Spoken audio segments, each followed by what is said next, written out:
السلام عليكم ورحمة الله. بسم الله والحمد لله والصلاة والسلام على رسول الله. اللهم علمنا ما ينفعنا وانفعنا بما علمتنا وزدنا علما. Hello everyone, this is Liquidity Club by Ahmed Chawi. Today is Sunday, the 5th of January 2025. This is going to be the first weekly review of this year. And as I promised earlier on in the last weekly reviews, I'm going to be doing a macro outlook view on this year. So starting with DXY here, I'm viewing the monthly time frame chart. So this is going to be a macro outlook for what I think is going to pretty much pan out uh, by the end of the year. This is not a um, guaranteed review, but this is what I think the market is going to be doing based on my experience and on what I do on day-to-day basis. So we'll be going over it at the end of the year, and we'll see how it panned out by then. So let's get started. This is a monthly time frame chart. You can see for DXY, we had a consolidation the past 2 years, starting with 2023. Price retraces down lower. We had consolidation here, and then we built the sell side liquidity here. And earlier last year, we pretty much later last year, by September to last 3 months, we've seen price rallied up higher, took out this buy side liquidity and filled this monthly fair value gap. This is CB, buy side sell side imbalance, buy side inefficiency. So it's inefficient with buy side delivery. Now that we made it efficient, right there, we balanced it out. I'm expecting price to drop down lower, tag the sell side liquidity. Below the sell side liquidity, we have this small busy buy side imbalance, sell side inefficiency. If price wants to continue down lower, we have some levels here to look at, and we have this inside liquidity. These are relative equal lows that I'm looking at as means of terminus. So this is what I'm expecting for DXY. I'm expecting lower prices throughout this year. This could be just a manipulation here. We could actually be animated a little bit to the upside. I'll show you now.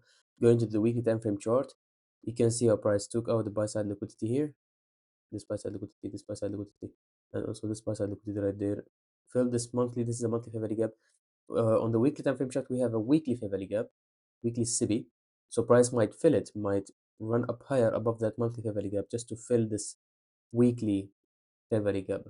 So it would be running above it. It will just be doing the damage by reaching the 110.426 level for 30, and then trade down lower to attack lower prices.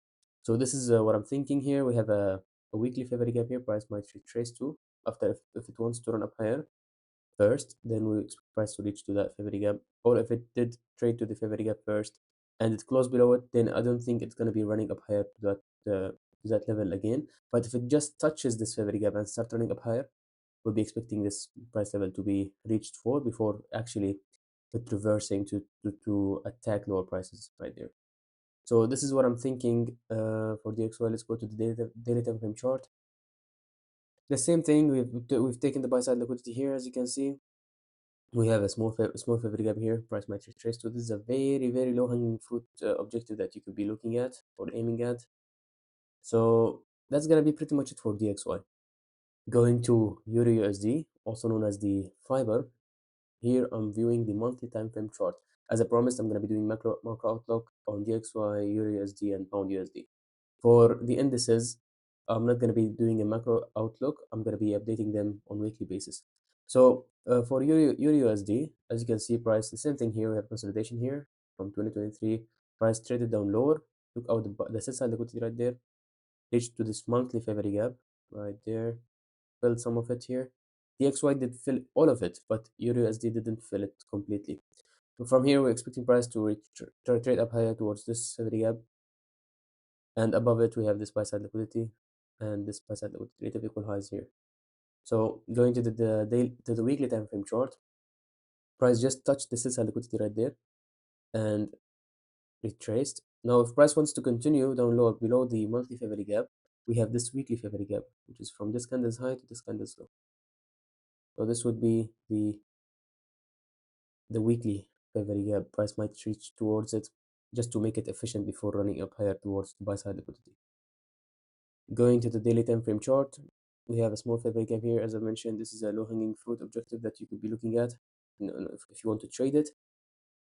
But I'm more interested in the macro outlook of like the monthly, that I'm overall bullish on the Euro USD and the Pound USD, which means I'm going to be looking in the seasonal tendencies for any opportunities where price will be forming a low and starting to run up higher.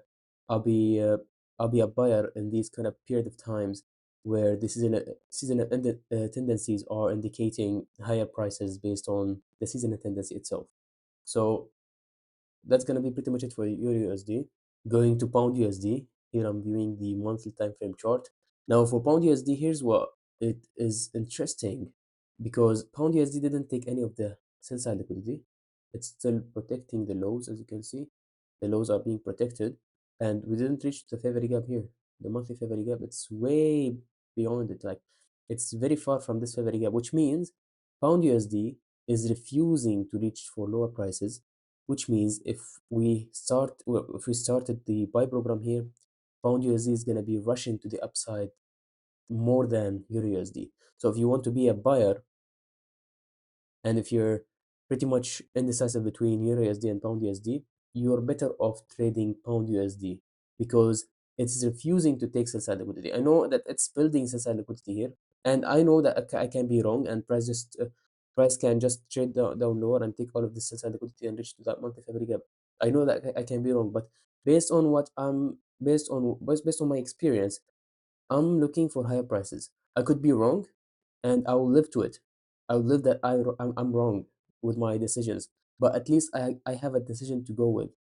Other people might argue that, oh, I'm trading with what the market is giving me. Yeah, the market is giving me this right now, and based on what it's giving me right now, I'm coming with a decision that I'm looking for higher prices, attacking the buy side liquidity here at the relative equal highs.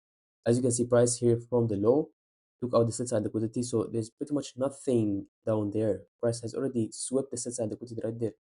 Traded up higher, low, took out the low. Rally up higher, retracement to the bullish order block, then rally up higher, retracement to the favorite gap, rally up higher. So, and now it's turning down lower, forming, it might take out this low, but then running up higher, run up higher again to the buy side liquidity. That's how I'm looking at it. I'm looking for high prices, and I'm gonna live to it. I could be wrong, but at least I have a decision to go with. So we'll go over these charts at the end of the year, and we'll see how price did pan out. Going to the weekly time frame chart, you can see price took out the sell side liquidity, and we have the sell side liquidity that I've talked about. Price can be take, price can take it and then run up here. We have this level here, the midpoint or the consequence of that premium wick that I'm looking if price can run up higher to reach to it. We have the Fibonacci gap here. We have this high. Going to the daily time frame chart, you can see that small Fibonacci gap that we see. Price to trade to it, and then has a bit of retracement here. We have this daily Fibonacci gap. So if you want to be trading Pound USD on a very lower time frame, very low hanging fruit objective, you'll be looking at this Fibonacci gap here. Price can use it as means of manipulation to trade down lower to take out the sell side liquidity. What I showed you here is a macro outlook. It doesn't mean that it's gonna be running up higher from the moment I upload the video until the end of the year. No, this is the outlook, this is the narrative that I'm looking at. So I have a decision in mind that I want to be buyer more than I want to be a seller. So I'm looking into the seasonal tendencies. Where or when does pound USD forms a low in the seasonal tendencies and start running up higher? In these kind of period of times where the seasonal tendency is to my side and the charts are indicating higher prices, I'm gonna be a buyer in these period of times, because I have all the odds in my favor, and the market is gonna be pretty much spooling to the upside. So that's gonna be pretty much it for pound USD. Going to gold, here I'm viewing the daily time frame chart. This is just a very pretty much an update on last week review, because I've showed you for last week what I'm expecting price to do, and price pretty much did what I've been saying last week review. We'll be trading here. Price took out the sell side liquidity right there. I'll be showing it to you on the low time frame, and then rallied up higher. I was looking at this Fibonacci gap, and we pretty much traded to it and retraced, and this buy side liquidity. So if we go to the hourly time frame chart, you can see price traded into the favori gap. It's a weekly favori gap, and then pretty much consolidation here. Monday we took out the sell side liquidity here, and then pretty much this is a turtle soup here entry. Price rallied up higher, took out the buy side liquidity, took out this buy side liquidity, and reached to this daily favori gap that I've mentioned in the last week review. If you go back to the last week review, you will hear me speaking about this level here to be hit by this week.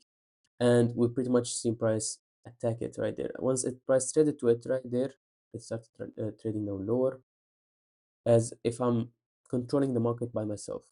And there is no chance for me to pretty much edit the video after it's uploaded. I cannot do that. So yeah, I just want to talk about that right there. Now for next week, we have this small favorite gap. From here, I don't price cap be just consolidating here because we're between this range, this high to this low. So if you take a measure this range, we're pretty much at equilibrium. So unless price takes one of the sides here, we're just gonna be trading with the internal range liquidity. So we have internal range liquidity right there. Price could be trading down lower, manipulating by trading down lower, and then continue running up higher towards to fill that every gap, that the SIBI right there. So that's how I'm looking at it for gold. Going to ES, here I'm viewing the weekly time frame chart, and I'm viewing the continuous contract. So as you can see, we're still in between the range here, from this candle's high to this candle's low. We didn't leave the range here, pretty much because we have entered into a holiday season, New Year Eve and Christmas. So because of these holiday season, we cannot expect much movement in the indices because they're pretty much controlled by the companies that pretty much are made of that index. So because there's not much movement, we can see this kind of price action here in the indices, the ES and the NQ. I'm going to be showing it to you later on.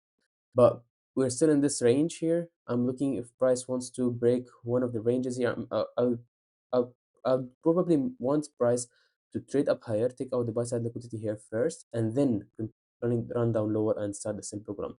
That's how I'm looking at it. Going to the daily time frame chart, you can see that price closed below the constant of that discount wick, and it had a retracement here. So price can be running up higher to that balanced price range. Why is it balanced price range? We have this low. Now, if you refer to the last week review, I was mentioning this high to this low right there. But since we have created another low that is lower than this low, or this, we've created a candle high that is lower than this candle's high. So the range would be something like this. So that would be the balanced price range. Might retrace, touch it, and then just jam down lower. We have relative equal lows right there. So that's going to be pretty much it for ES. Going to NQ, here I'm viewing the continuous contract and I'm viewing the weekly time frame chart. As you can see, actually NQ did take out the sell side liquidity right there, but it didn't. Pretty much it's still in the range. As you can see, it just took the sell side liquidity and retraced up higher. So if we go to the daily time frame chart, you can see it took out the sell side liquidity. Price might retrace to the balanced price range, the same price range that I've talked about in ES. Price might retrace to it, touch it, and then jump down lower to the downside. So I think that's gonna be pretty much it for this weekly review. I really hope you found this one insightful. We'll be covering it regarding the macro outlook for DXY, Euro USD, and Pound USD at the end of the year. I'm gonna continue with the weekly reviews, but the monthly review is gonna be at the end of the year, reviewing what we did today and see where price has reached to, how it panned out, and everything about that. So I really hope you found this one insightful. If you have any questions, don't hesitate to message me. I got my Discord server link in the description down below. You can join the server and you can ask me whatever you want to ask. I really hope you found this one insightful. Until I talk to you next time, be safe. Wassalamu alaikum wa rahmatullahi ta'ala wa barakatuh.